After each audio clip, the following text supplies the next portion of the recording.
Well, thank you very much. It's really a pleasure to be here. I've been working on environmental issues for, if you include my graduate academics, almost 25 years now. And I can tell you in the early days, a lot of these ideas that were just presented were nothing more than that. They were ideas, they were hopes, and I just have to say it's incredibly exciting and gratifying to see the extent to which the organizations that we're presenting today are achieving such fantastic success. So really congratulations to all of you. You're doing fabulous work. I'm excited to be here. As was noted, over my career, I've done a lot of work with government and in particular with the Ontario government. In fact, I'm just in between Ontario Power Authority board meetings right now, and the CEO asked me to make sure that everyone here knows that there will be another energy conservation initiative this year that the Ontario Power Authority will be sponsoring. Last year there was some very solid uptake from different provincial agencies, and so the Ontario Power Authority is hopeful that everyone will participate again in the events this year, Energy Conservation Week, etc. And there's going to be some kind of challenge program. I'm going to talk though today on an issue that I've been working for many years, which is the issue of environmental health and toxic substances. And I'll just thank you.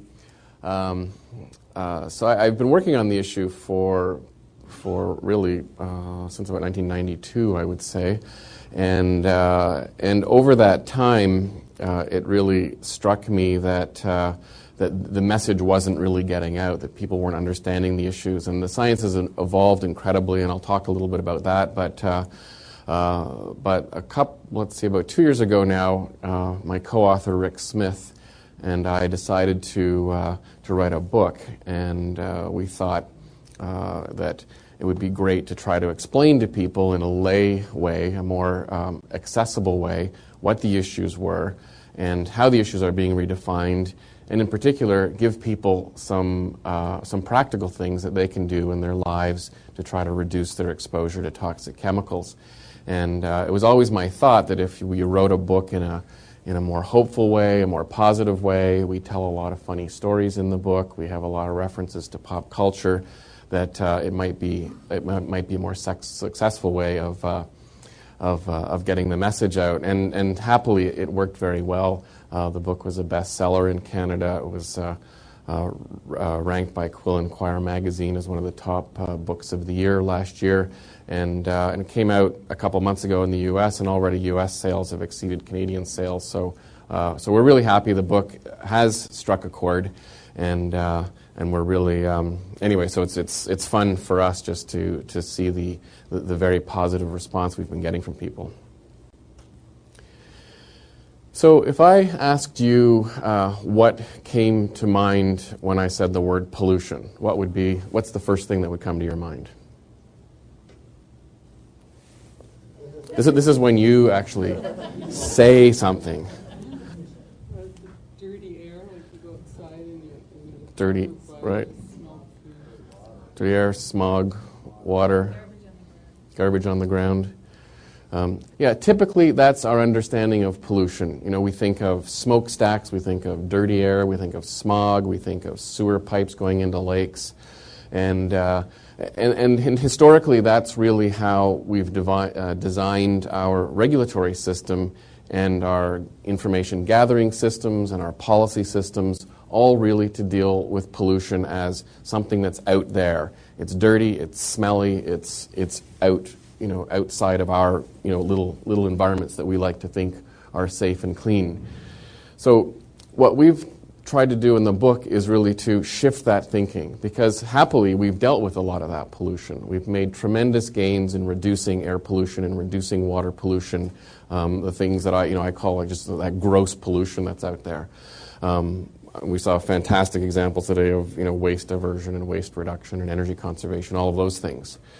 But what we're finding now is that there's a new kind of pollution. It's the pollution that is actually in the products that we use. It's in our personal care products. It's in toys. It's in our homes. It's in our carpets. It's in our sofas. And ultimately, it gets inside us. So we are polluted.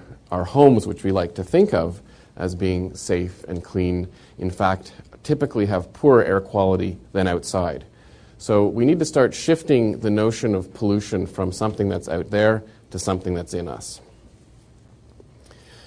And a lot of people ask us, why the duck?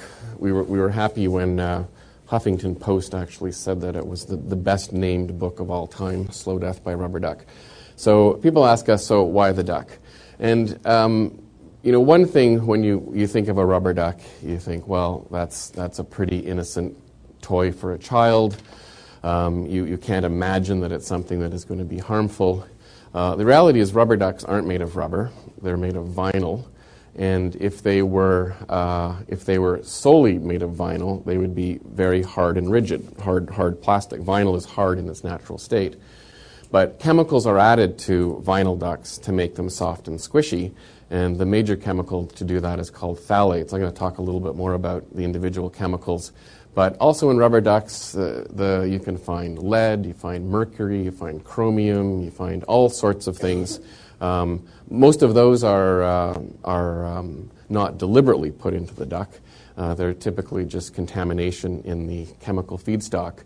But phthalates is a chemical that's put in there deliberately. So they look innocent. Rubber ducks are everywhere. Chemicals are everywhere. And really, they represent sort of the unintended consequences of some of the decisions that are made around the products that we use. And finally, as you'll see when I describe the issue, children really are the most vulnerable with respect to the chemicals that we're dealing with. So the book started really with a program that, as was mentioned, I'm on the board of directors of a group called Environmental Defence Canada, and my co-author Rick is the executive director of Environmental Defence Canada. And we started a program a number of years ago where we actually tested the blood of Canadians. We tested politicians. You will recognize some of them here, I hope. And that's Robert Bateman on the top right. We tested Robert Bateman, and we just tested typical families. We did generations, we did kids, parents, grandparents, and we found basically that, and we knew from other studies that we looked at, that everybody has chemical pollution in their bodies. And in fact, typically you will have anywhere from, say, 100 to 150 known toxic and carcinogenic chemicals in your body.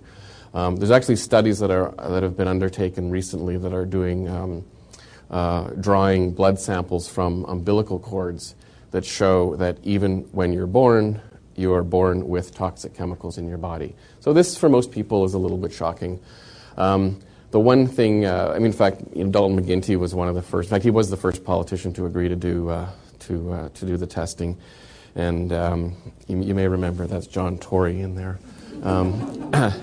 And we actually, and we tested Jack Layton. We did a bunch of politicians, and honest to God, all politicians have more toxic chemicals than the average person. People think that's a joke, but it's been true. Especially, you'll see PFCs, which are the chemical that makes up Teflon.